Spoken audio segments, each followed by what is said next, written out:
Hi, this is Chris from dashcamcentral.com.au, and today we're going to have a look at the menu functions on the Viofo A129 Duo front and rear dashcam.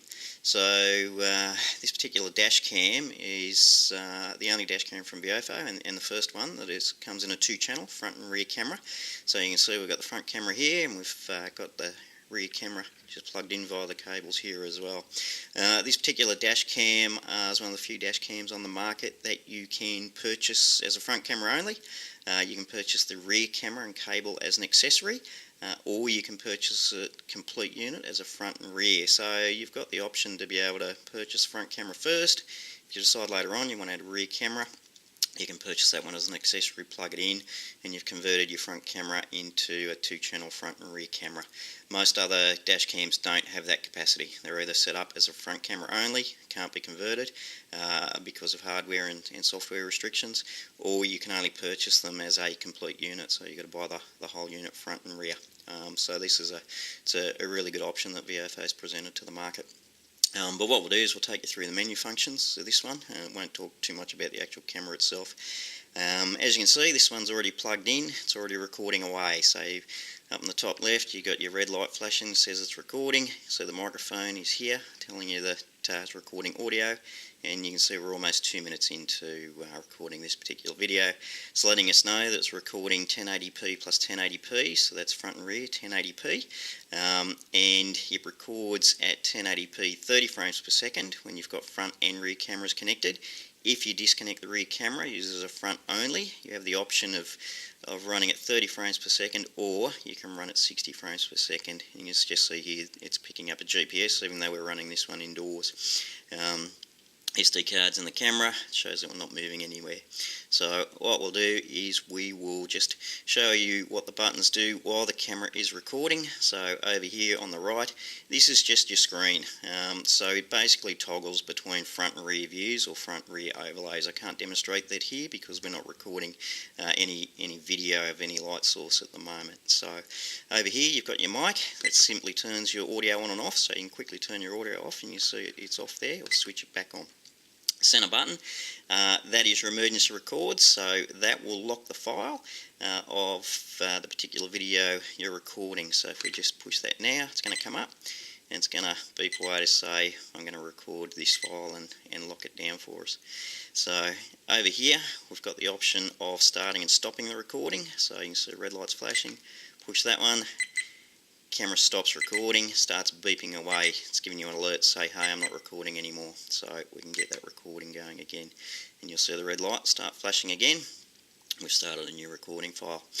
Button over here on the left, this is just a snapshot. It takes a photo of whatever's in front of you. So you can actually take a still image. If you want to capture something, it could be a license plate or something in particular that you want a still of, as opposed to just trying to drag it out of the video. Now, like most dash cameras, if you want to get into the menu functions, you need to stop your camera recording, otherwise you cannot go into menu. So what we'll do here, stop the recording, and then this button over on the left will take us into the menu functions. So we'll work through these pretty quickly. So as you can see up the top there, you've got the video resolution. Once you're in menu function, your left and right keys will toggle up and down, and your center key is your OK or your enter or your select button, all pretty much the same thing. So into resolution, you can see 1080p, 1080p. You have no other option because we're running two cameras. So select that one. Bitrate, so move down to that. You can go low or high bitrate. This is just an option that will allow you to store more video footage in low bitrate. Obviously it's going to use less data, slightly degrade your video of course, but allow you to record more video on an SD card. And this particular camera will take anything up to a 256 gig, which give you some fairly lengthy recording times. So we'll leave that in high. Live video source, so that just basically allows you to on screen see what's coming through front rear overlay. Loop recording, allows you to set the time, so this is basically how long the segments you want. So essentially we're set at 3 minutes like most people do. It'll record a 3-minute segment. close that video, start a fresh one for 3 minutes. It'll keep doing that until the SD card's full, and then it will select the oldest 3-minute file and overwrite that one, and it'll continue to do so. If you select off for loop recording, your camera will record until your video card is full on one big large file, and then it will stop recording. It will not loop record, it will not overwrite the old one, it will simply stop. So for any dash cam, we do recommend having a time segment set of 1, 2, 3, 5 or 10 minutes, as you can see. Most people set them to 3, so we're going to do that. Moving through, wide dynamic range, we suggest you just leave that on. So basically it essentially gives you better picture quality. It records a light and a dark segment, moves them together, so it gives you good quality video. So we will set that to on. EV, you can adjust your exposure values, lighter or darker, front and rear, you've got the options to do that. So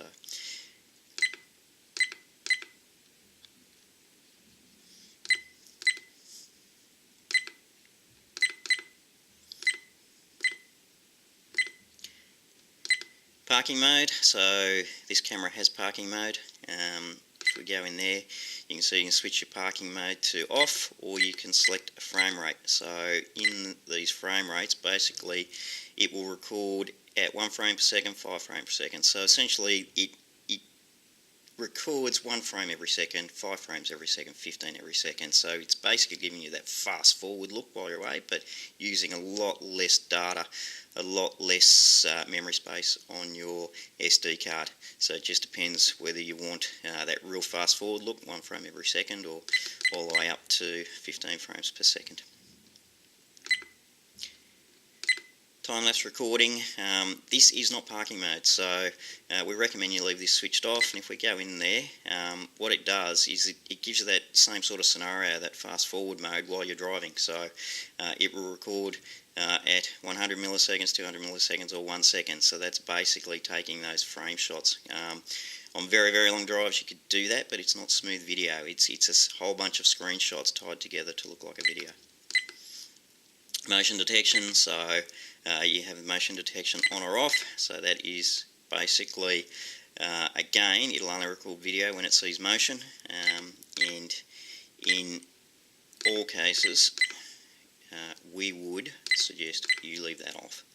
GPS, so basically you can have your GPS on or off, so that's just whether your GPS is recording data to your video or not. And of course, if you've got GPS, we suggest you use it, but that's entirely up to you. Speed, so it's just setting your speed to kilometres or miles, depending what part of the world you're in. G-sensor, so this is your shock sensor. So essentially, if you feel a bump or something harsh, it will lock a file and record it for you. I always suggest we set this to low, otherwise every speed hump driveway is going to be locking files and filling up your card of locked files. So we always have this, suggest this set to low. Wi-Fi, so I'll go through the Wi-Fi function in a separate video, but essentially you can connect this camera to your phone. That allows you to move videos from the camera to the phone, make adjustments to the camera in your menu settings. Yeah, so it's quite a good feature to have. There's very few cameras that have both Wi-Fi and a screen. It's usually one or the other, so it's a really good offering from ViaFo on this camera as well. Date stamp, that's just whether you want the date stamped on the video recording.